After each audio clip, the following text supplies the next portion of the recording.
नमस्कार। मैं आर के सक्सेना, मास्टरमाइंड कोचिंग रीवा, मध्य प्रदेश।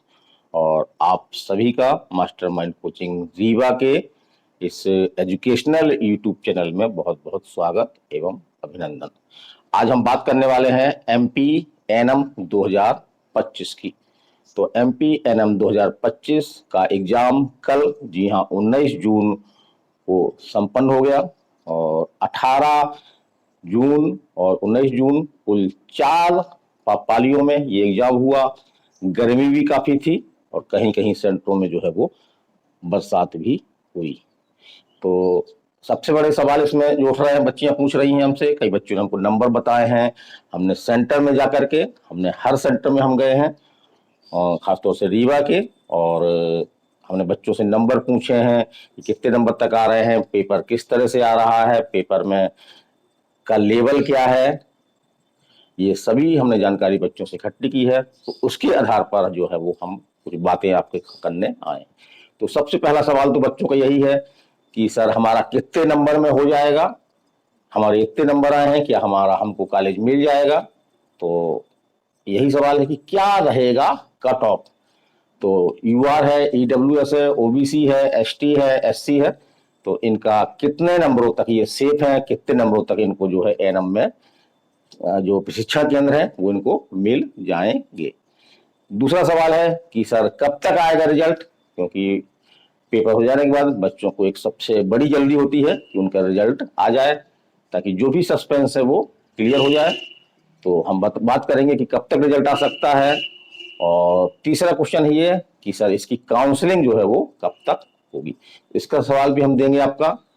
और पीएनएसटी जो बच्चियां दे रही हैं उनके लिए, जैसा हमने कहा था कि एक प्रकार से ये सेमीफाइनल है, और इसके बाद अगला फाइनल जो है वो पीएनएसटी है। तो इस एग्जाम को लेकर के, इस एग्जाम में जो बच्चे नंबर प्राप्त मिल रहे हैं उनके आधार पर पीएनएसटी वाले बच्चे भी काफी कुछ एक्सपीरियंस या सीख ले सकते हैं। तो चलिए हम बात करते हैं पहले कि क्या रहेगा कट ऑफ। तो हम सब कैटेगरी की बात करेंगे, चाहे वो यूआर हो, ईडब्ल्यूएस हो, ओबीसी हो, या आपका एससी हो या एसटी हो। तो जो बच्चों के हमको नंबर मिले, हमने सेंटरों पर जाके बच्चों का प्राप्त किए नंबर। और बहुत सारे बच्चों ने हमको मैसेज के माध्यम से या व्हाट्सएप के माध्यम से हमको अपने नंबर भेजे हैं। तो उसी के आधार पर, और जो पिछला आपका कट ऑफ था आपका एनएम 2024 का, कितने नंबरों तक कॉलेज मिला है, क्योंकि कई बच्चे हमारे संपर्क में थे, कई संस्था के बच्चे भी थे। तो उसके आधार पर हम एक जो है कट ऑफ निकालने का प्रयास करेंगे। एक संभावित कट ऑफ है, हमारा पूरा प्रयास है कि निकटता के ये करीब रहे। तो इसमें जो देखने में आया, जो नंबरों का ट्रेंड देखने में आया, तो 70 के ऊपर जो है वो कुछ ही बच्चे थे जिनको हम उंगलियों में 10 से 15 कह सकते हैं, 10 से 15 गिन सकते हैं। जैसे रीवा सेंटर में आपका जो कॉलेज है, रीवा में एक महारानी लक्ष्मीबाई टेक्निकल कॉलेज, तो उसमें एक सीधी की बच्ची सानिया खान के जो है वो 74 नंबर रहे आपके 100 में। और हमको अभी तक ये सबसे अधिक नंबर मिले हैं। कुछ बच्चों के 70 से ऊपर भी रहे, जैसे कि एक तो नीट की बच्ची, जी हाँ, नीट में 500 प्लस नंबर पाने वाली नीट की बच्ची भी आपका एनएम का एग्जाम देने आ गई थी। रीवा की ही बच्ची है, तो 500 प्लस थे उसके, उसका नीट में क्लियर है कि एमपी कोटा से उसका नीट में हो जाएगा। और एनएम देने आई थी, तो एनएम में उसके जो है नंबर उसने बताए, जो वो नंबर थे आपके 100 में 70 नंबर। तो अब हम बात करें कि लगभग आपका 40 से नीचे बच्चों के नंबर भी मिले। कई कई बच्चों के नंबर 40 से नीचे थे, जैसे 35 नंबर भी मिले, 36 भी मिला हमको, एक नंबर तो हमको 28 भी मिला। और जहां तक हम बात करें 40 से 50 के बीच बच्चों की संख्या जो है वो काफी थी। और 50 प्लस से लेकर के 60 तक बच्चों की संख्या जो है वो बहुत ज्यादा नहीं दिखी हमको। कुछ ही बच्चों ने जो है 50 से 60 के बीच में नंबर प्राप्त किए। तो इन तमाम बातों के आधार पर हमने एक विश्लेषण किया, एक कट ऑफ हम आपको बताने जा रहे हैं, जो उम्मीद है कि एक कट ऑफ ही है। इसको रियलिटी तो जब रिजल्ट आता है तब होती है, जो काउंसलिंग के बाद हमको समझ में आएगी, पता चलेगी। लेकिन एक कट ऑफ हम एवरेज आपको बताने का प्रयास आज कर रहे हैं, तो उसको देखिएगा। यदि हम बात कर रहे हैं यूआर की, जी हाँ यूआर की, तो यूआर में यदि आपके 50 नंबर तक है, 1-2 नंबर नीचे ऊपर हो सकता है, 50 नंबर तक अगर आपके आ रहे हैं तो आप सेफ हैं एएनएम 2025 के लिए। फिर ओबीसी का है तो ओबीसी का यदि आप 48 नंबर, जी हाँ 48 नंबर ये आपको मिल रहे हैं तो आपका एनएम का प्रशिक्षण केंद्र आपको जो है गवर्नमेंट प्रशिक्षण केंद्र आपको मिलने की पूरे चांस है। अब हम बात कर रहे हैं ईडब्ल्यूएस की, तो ईडब्ल्यूएस का कट ऑफ लगभग ओबीसी से आसपास जाता ही रहा है। तो ईडब्ल्यूएस में भी हमारा ऐसे मानना है कि करीब 47 या 48 नंबर यदि आपके आ रहे हैं और आप ईडब्ल्यूएस हैं तो आपके अच्छे चांस हैं। हम बात कर रहे हैं एससी से, तो एससी में यदि आपके 46 से 1 या 2 नंबर अधिक ज्यादा हो सकते हैं, तो 46 तक अगर आप मिल रहा है आपको तो अच्छे नंबर हैं, गुड नंबर हैं, आपको एएनएम में प्रशिक्षण केंद्र मिलने के अच्छे चांस हैं। हम बात कर रहे हैं एसटी की, तो एसटी में यदि आपके 42, जी हाँ 42 नंबर आ रहे हैं, 43 भी हो सकता है, 41 भी हो सकता है, तो यदि इतने नंबर आ रहे हैं तो आपको कॉलेज मिल सकता है। अब आप लोगों का सवाल ये होगा कि सर बच्चे तो 70 नंबर पा रहे हैं, 75 नंबर पा रहे हैं, 56 पा रहे हैं, 60 पा रहे हैं, तो ऐसे बच्चे एएनएम में नहीं आकर के जस्ट आपका पीएनएसटी पीछे लगी हुई है आपकी, जो 24 से स्टार्ट होने वाली थी, लेकिन कुछ तरह की इस तरह की जानकारी मिल रही है सूत्रों के माध्यम से, ये 24 को स्टार्ट ना हो करके आपका 25 जून से स्टार्ट होगी और 4 दिन आपकी चलेगी, यानी 25, 26, 27, 28। तो अभी ये सूत्रों से जानकारी मिली है, इसका हम कोई समर्थन नहीं कर रहे हैं, लेकिन इस तरह की हमको जानकारी मिली है कि पीएनएसटी 2025 24 जून से ना स्टार्ट होकर के और 25 जून से स्टार्ट होगी और 4 दिन चलेगी और कुल 8 इसमें जो है वो शिफ्ट होंगी। तो ऐसे बच्चों के लिए तो जो अधिक नंबर पा रहे हैं, जैसे उनका 70 बच्ची पाई है, 74 पाई है, 50 के ऊपर काफी ऊपर 56-59 भी नंबर काफी मिले हुए हैं, तो ऐसे बच्चियां जो है वो पीएनएसटी में जाएंगी। तो पीएनएसटी का कट ऑफ भी आपका उस पर जो है वो हमारा एएनएम का कट ऑफ जो है वो आधारित होगा।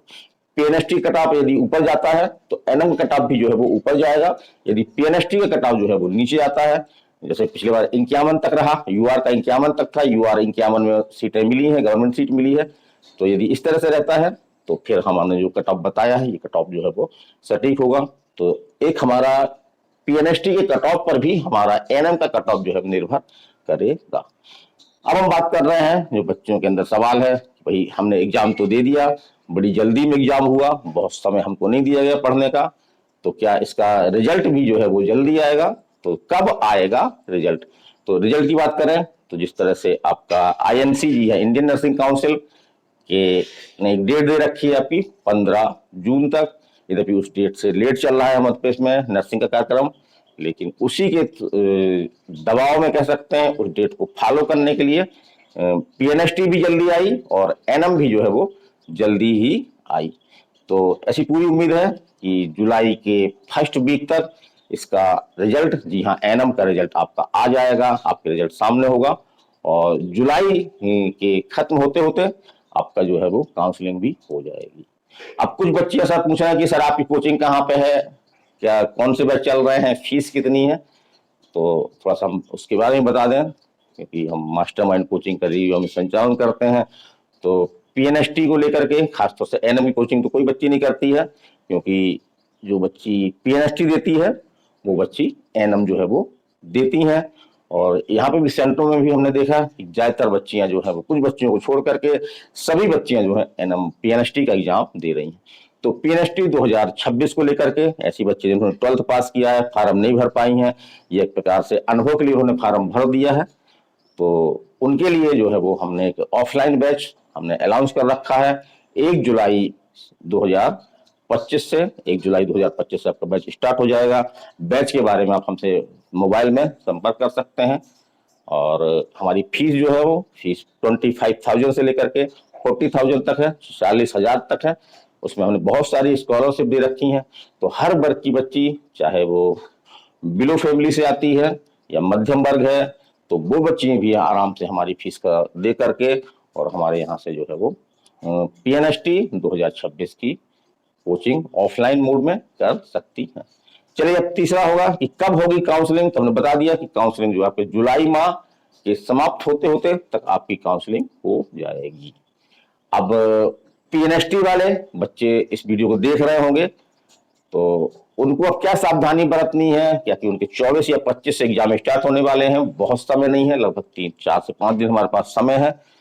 तो एनएम के ट्रेंड से जो पीएचडी एग्जाम देने वाले जो बच्चियां हैं, तो उनको भी कुछ जो है वो सीख मिल सकती है। तो हमें ट्रेंड देखें क्या है। तो पहला ट्रेंड तो ये रहा आपका कि जो क्वेश्चन आ रहे हैं आपके physics, chemistry, bio, GK, English के, तो वो एक समूह के रूप में नहीं आ रहे हैं, एक अलग अलग ग्रुप में नहीं आ रहे हैं, बल्कि मिक्स आ रहे हैं। तो यदि आपको 2 क्वेश्चन बायो के हैं तो बीच में आपका फिजिक्स क्वेश्चन ही मिल सकता है, जीके क्वेश्चन ही मिल सकता है। तो इस तरह से पूरी मनोवैज्ञानिक दृष्टि से तैयार रहें कि पेपर हमारा जो है वो मिक्स रहेगा, क्वेश्चन जो है सभी सब्जेक्टों के मिक्स आ रहे हैं। दूसरा हम देखें तो जीके को लेकर के खासतौर से बच्चियां थोड़ा सा डरती भी हैं। तो जीके का ट्रेंड है कि जीके में आपका जो है वो जो सबसे ज्यादा पार्ट आ रहा है आपका, वो आ रहा है आपका इंडिया जीके। जैसे सबसे मध्य वो भारत की सबसे प्राचीन आपका जो पर्वत कौन सा है, या मध्य भारत का सबसे पुराना वो सबसे बड़ा राष्ट्रीय उद्यान कौन सा है, इसी तरह क्वेश्चन आ रहे हैं। और एमपी दूसरा स्थान आपका एमपी जी के आ रहा है, जैसे भोपाल गैस दुर्घटना जो है किस गैस के कारण से हुई, इस तरह क्वेश्चन बच्चों ने बताए हैं हमको। और नदियों का दिशा पूछी गई है, जैसे कि ताप्ती नदी जो है वो किस दिशा से किस दिशा की ओर बहती है। तो इस तरह के क्वेश्चन आपको देखने को मिल रहे हैं। तो करंट अफेयर्स के क्वेश्चन आ रहे हैं, लेकिन काफी कम संख्या में आ रहे हैं। बच्चों ने ऐसी जानकारी दी कि सर 2 से 3 क्वेश्चन, या किसी बच्चे ने कहा कि 3 से 4 क्वेश्चन ही करंट अफेयर से आए हुए हैं। तो हमको क्या करना है, हमको जो जीके में खासतौर से जो भारत का समान ज्ञान है उसको देखना है, और करंट अफेयर हमको थोड़ा कम देख के जाना है। और खासतौर से एमपी, जैसे नदियों पे क्वेश्चन आए हैं आपके, पर्वतों पे भी क्वेश्चन थे आपके, तो एमपी को भी हमको देख के जाना है। तो ऐसा करते हैं अगर, तो आराम से 10 से 12 नंबर आप जीके में जो प्राप्त कर सकते हैं। तो यही रुझान था, और हमने तो कहा था कि पीएचडी वाली बच्चियां एनएम का फार्म जरूर भरें, क्योंकि एनएम के फार्म भरने से, एनएम के एग्जाम देने से उनको एक प्रकार से उनका मॉक टेस्ट हो जाएगा ये, और बहुत कुछ जो गलतियां होती हैं वो गलतियां जो है कम हो जाएंगी।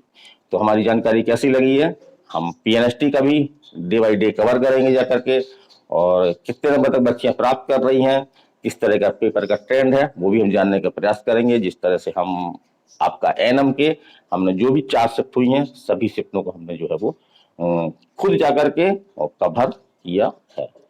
तो कैसी लगी हमारी जानकारी, आज के वीडियो में इतना ही। मैं RK Saxena, mastermind coaching Rewa, Madhya Pradesh. नमस्कार, धन्यवाद।